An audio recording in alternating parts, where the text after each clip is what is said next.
Welcome to Global Insights in Professional Security. I'm your host, Michael Gips, and today I'm delighted to bring to you Jack Zahran of Pinkerton, an expert in artificial intelligence. And we're going to dive into what's new in artificial intelligence and what the promise is and what Jack's working on and what he sees. Welcome to the show, Jack. Thanks, Michael. Thanks for having me. My pleasure. Tell me a little bit about your background, how you got involved in artificial intelligence. Sure. Much like anything in life, you kind of you're on a journey, and usually what you started off is not where you end. But I would say the journey on artificial intelligence for me started, I'd say, back in 2013. I was just appointed to Pinkerton in 2012 as president, and we were tackling like anything, tackling a problem. And artificial intelligence at that time became a solution. And so at that time, the problem was we were really looking at how do we get more automation or production out of our intelligence analysts? Because as an analyst, you're doing open source information, and it's a lot of manual effort. And so at the time, clients really wanted support on getting tactical alerting. And at that time, it was a very manual process. So the thought that in a brainstorming session that I had was, well, look, can we not convert RSS feeds into some sort of common learning protocol format? And that kind of kicked off the journey. And then 8 months later, a year later, we actually wrote some code and we invented some AI around automating and really harnessing a lot of local information and assembling that and being able to produce some good. So that was kind of the first foray into AI. Like anything, it's you had a problem, try to find a solution, and AI was the kind of the tool set that helped solve the issue. Excellent. And you scored a coup a few years ago. A friend and colleague of mine and yours, obviously, Tim Williams, who had retired from Caterpillar as the CSO and had previously worked for Nortel and at other large organizations as a security executive, went to work for you and got really involved in AI. How did you get him aboard, and how's that been? Well, I think with AI, what's important to understand is it's only as good as what you input to some extent, right? So it's the old adage, garbage in, garbage out. And so Hmm. I think the approach that we've taken, and where I think Tim comes in, is if you have the right experience to teach and to educate, you're going to get better outcomes. And so, knowing Tim's background as a former CSO, roundtable member, former president of ASIS, has an extensive experience in private sector, was able to bring real experience on the ground that you can then take that experience and kind of merge this man to machine approach, and then you get good outcomes. And so, my relationship with Tim goes back a number of years when he was the CSO of Caterpillar. So he's been a mentor, and so it was just natural and exciting to be able to bring him in on assisting on kind of the direction of our AR program. So. That's great. You guys are a powerful team.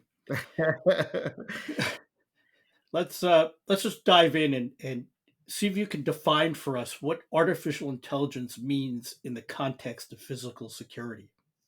Sure, sure. I think um, for me, I look at artificial intelligence with respect to physical security as a powerful decision-making tool. So it with artificial intelligence, you can drink from the fire hose. And I think if you're a security professional, finding your butt in an enterprise perspective chair, so to speak, now more than ever, you're getting bombarded with a lot of information, and your ability to harness that to make the right physical security decision making, I think, is the obvious place in terms of where AI can complement physical security. I think it can go deeper as our physical security gets more connected and more wired. Now you're getting into the realm where artificial intelligence can actually manipulate the physical environment. So smart doors, before that was a manually bolt lock. You don't have to worry about it. But if that thing is now wired and connected, it's not inconceivable where somebody can write some code and get access and create your location and turn it into a suitable target if there's a motivated offender around, right? So I think it's a ever evolving thing, but to me, I default to AI is a decision making tool for physical security, but it can go deeper where AI can now actually manipulate your physical security. So I think it's a factor that as a physical security professional, you have to consider now. Yeah. I've heard people say that most artificial intelligence in the security realm, both cyber and physical, is really machine learning just set upon a very specific or specialized task. And it's barely AI, it's more machine learning. Do you see the same thing, or how do you evaluate that? Good question. I see them in levels. I think on an entry level, or machine learning that that makes a lot of sense. It's automating routines and doing things faster versus a more manual process. So machine learning is very good at say things like sorting or scheduling. It's very repeatable, very repeatable. But not everything is all about horsepower and using machine learning to go through the entire decision tree. I think where AI is advancing now, much like your masters at chess. Okay, so if you're a grandmaster at chess, we've found that have things called like batch memory. So, a chess wizard doesn't go in and calculate every single permutation in their head before they make a next move, which to me is the parallel of machine learning just going through all the tasks and then arriving at. No, in that batch memory example, a chess wizard, grandmaster could look at a situation, draw on a batch memory, and quickly have a starting point for the optimal recommendation or move. AI is at that point. AI can then harness a lot of machine learning to assemble whatever it needs to assemble from a routine perspective. And then AI can sit on top of that and go deeper and really connect things that are nuanced to offer a prediction that can be highly accurate. So I'd see that batch learning that AI is coming to the market with. In predicting weather patterns are getting more accurate, but it could be translated into a whole other host of things that could enable the business. So I see AI is the layer above machine learning that actually synthesizes a lot of the labor underneath, which I'll call machine learning, and turn it into things that are insightful in terms of what it's trying to solve. So you talked about batch learning. What kind of applications in security are there of batch learning? Well, I think that if you look at a lot of behavior, say workplace violence or active shooter, what we're Hmm. seeing is if you kind of look at the pulse of the violence, just tracking daily incidents, and you start to see there is a pattern. It rises up. There's some copycatting, and then it drops down. And the theory is, well, a lot of these things end in suicide or death, and then the people kind of on the fringe of acting out uh, kind of get thinned out by the unfortunate outcomes at the end. But underneath that pattern is a recognition of rises and falls. And so I think batch learning can be, again, attached to the fire hose, drinking from the fire hose, can then help give predictive indicators and things that are important for society, whether it's potential warning on escalation on mass shootings or violent behavior internally, but also get a sense of sentiment for your brand and reputation. I think the applications are endless, but I think for me, going back to what is the risk profile of your organization, what's important to your the kind of the mission and your stakeholders. And I think those are the applications that will ultimately emerge, right? Yeah, that's good stuff. I'm going to take a slight detour here. Sure. Natural language processing. That's the ability, I guess, of artificial intelligence to figure out what somebody says and means, and Hmm. be able to do something with that information. Like if I'm driving home and I say, I'm hungry, and the calendar sees it's Thursday, and I always have pizza on Thursday night. They'll call ahead and have a pizza for me waiting, or whatever, something like that. Sure. Um, Tell me that might be a little bit simplistic or off entirely, but natural language processing. Can you tell me a bit about how security is working with that? Yeah, I think when you're talking about natural processing, to me, it's the AI's ability to capture nuance and kind of connect disparate thoughts. And I think from a security perspective, that's important. So whether you're talking about something more around the geopolitical sphere, bad actors will talk in code. And so, from Hmm. a security protection standpoint, understanding kind of the nuance and talk, but also from a false positive standpoint, when it comes to slang, I can say the word "that's bad." That's bad doesn't always necessarily mean it's a bad thing. It could mean it's a good thing. Or if you add the word "ass" to the end of that, are you talking about a donkey or when that's assembled? So if is able to get into that nuanced discussion and understand slang, you're going to have tools that are way more useful for society. And it's not all, from a security standpoint, there's the obvious things. It's not always again about being about bad actors, but it's also about it goes back to the decision making and giving our leaders the best decisions so they don't overreact and put a policy in place that has unintended consequences. Because I think with security, it's a pendulum game. Folks like to overreact, go in one way, and that kind of creates exposure in the area that they departed from. So I think with this total risk perspective and connectivity, having this in play in the advancements with NLP from a security perspective really helps connect the dots, but does it in an insightful way and does it in a way that captures the nuance of the human mind, right? And language. Good stuff. Thank you.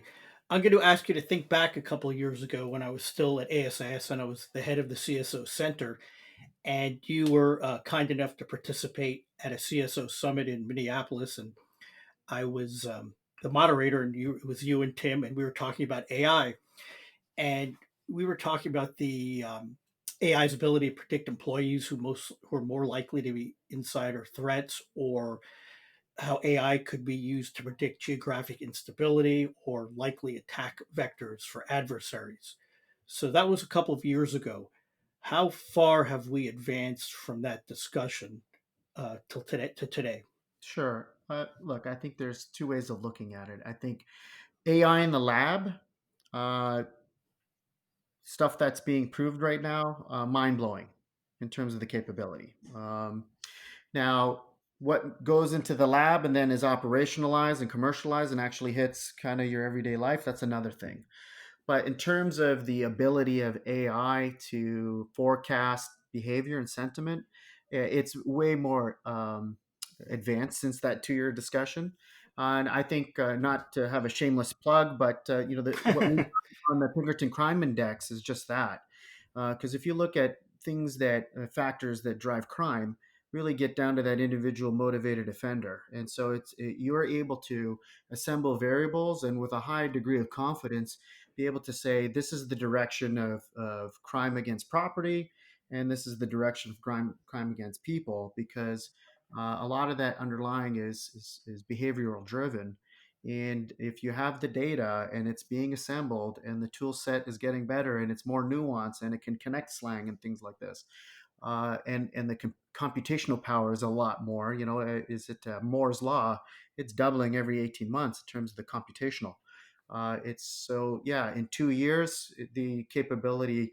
Let's just say things are a lot more have gone from theory to practice. It's a lot more into the practice realm versus just theory. So I think we definitely the advancements are happen pretty rapidly in the last 2 years.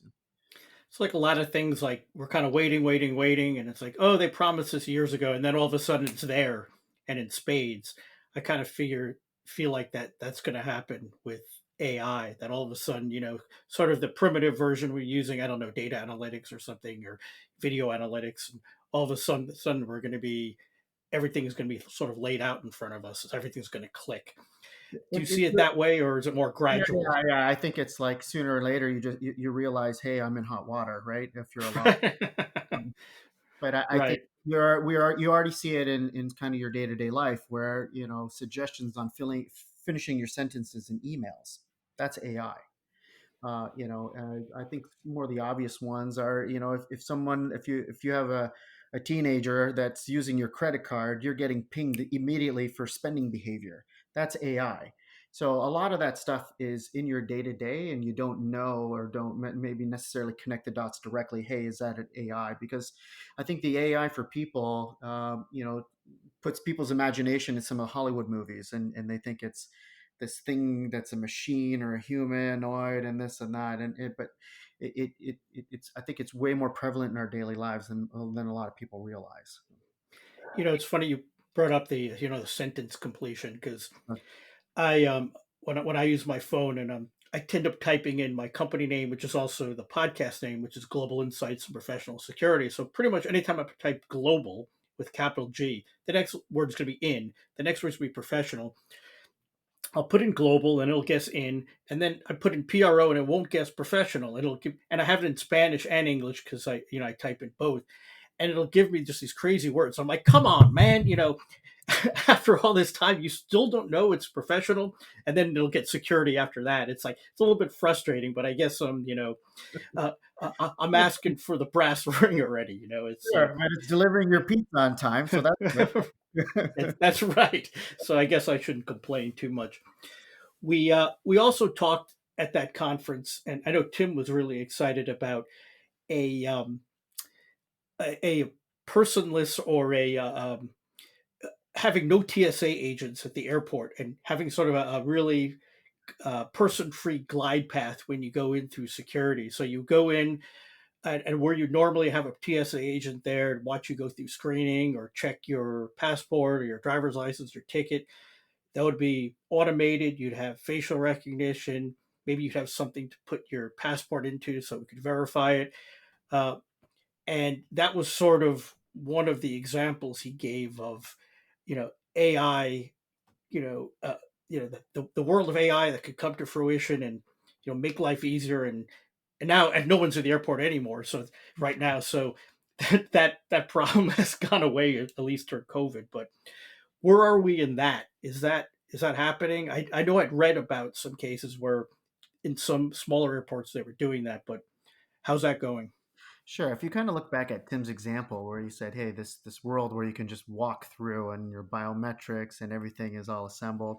So I think the individual, if you look at that process of going through as an assembly line, I think the technology exists for the individual pieces to assemble that experience. However, uh, theory to practice is a whole different animal, and to operationalize that and actually put that into play, there's things that have to get sorted out. I think as AI is a very powerful tool, but I think society has to decide how much we want to leverage that and to what degree. Because there's privacy issues. What if you have false positives? How are these things calibrated? Is there a selection bias in the code? Things like that. So I think from a pure technology standpoint, is it possible? Yes, the technology is there. There's smart human beings that have solved how to do it, right? But operationalizing that is a different story. So, like I said, what's in the lab is mind blowing. How and what we do with that is that's a whole other discussion, right? So, talk about speaking of mind blowing, what are you most excited about for AI in security in general, and what Pinkerton is doing in particular? Sure. For me, I think it from an industry standpoint, a couple things. I think that uh, if we quote unquote moneyball our industry and get more analytical and we leverage things like AI, the capabilities of what we can do for a public good are exponential. So I look at Alan Pinkerton and kind of the origin of the agency. On his tombstone, it talks about him being the father of a noble profession. And back then, it meant it was noble for a couple of reasons. One, the agency was able to provide a public good because remember it was very lawless back in the 1800s. But also, it meant if you got in the agency, it meant a better standard of living for you and your family. Uh, so there's some nobility in that. And I think AI, in a lot of ways, can restore the industry to going back to being able to provide significant contributions to people, life safety, and organizations. Because I know in security that there's often some struggle from company to company as recognition that it's important enough to have a direct seat at the table in the C-suite. So I think if our industry embraces AI, and I look at GSOCs, and I'm very excited about that, and how those things can go from a physical security monitoring setting to actually potentially the nervous system for an organization that has a true enterprise perspective, that's harnessing cutting edge technology and able to really inform decision making and guide organizations. I think that could be really noble in the sense that a lot of jobs could be created. You're really guiding the organization and protecting the family members within that organization. But talk about recruiting exciting fresh crop of talent into the industry, to being able to work on things that are cutting edge, that economically is creating a lot of wealth creation and value. I'm really excited about that the industry is going in that direction, and what we're going to be able to produce and to contribute is truly going to be from security that is going to have a lot of value for our organization. So I'm excited about that because, Michael, as you know, in the CSO, that's a constant topic, is how do Hmm. security professionals earn a seat at the table. And I think this is obviously an easy direction, not easy, but an obvious one from my perspective. I'm most excited for just being able to drink from the fire hose, and actually turn that into insightful things. That I think is really exciting stuff. That's a great and a larger point than what I was looking for, but really good. Follow that up with: is there, besides GSOCs, or is GSOCs the killer app you're looking for here, or sort of the most exciting application or reification of I AI in the short term? I think short, given the pandemic and what we're dealing with COVID, it seems it's the more low hanging and more Hmm. obvious to connect the dots to it. But obviously, I see the applications are way more behind than a GSOC. I think in investigations, definitely that's going to improve the skill set of that piece of the industry. Definitely on Intel analysts for sure, making crisper decision making, but even connecting your agents on the ground so that they have a sense of what is happening. It may not be routing a pizza, but it could be, hey, There's there's nothing more important than that. there's a cartel around the corner. You know what I mean? So Right. I think there's a lot of great applications that it's just going to help augment, improve. I think the acumen of the industry across the board. So. Excellent. So on the other side of the coin, what concerns you the most about AI? Is it bias in algorithms, or are there other things that we're not thinking about? That are we letting something out of Pandora's box? Or Yeah, uh, sure. A little bit of a Pandora's box, and I think with anything new, there's going to be unintended consequences. But I think the AI on deep fakes and the environments AI can create for a user that could be mhm. fully immersed in, say, social media or something like that. I think it's going to have a need to restore what you can trust or not trust, so to speak.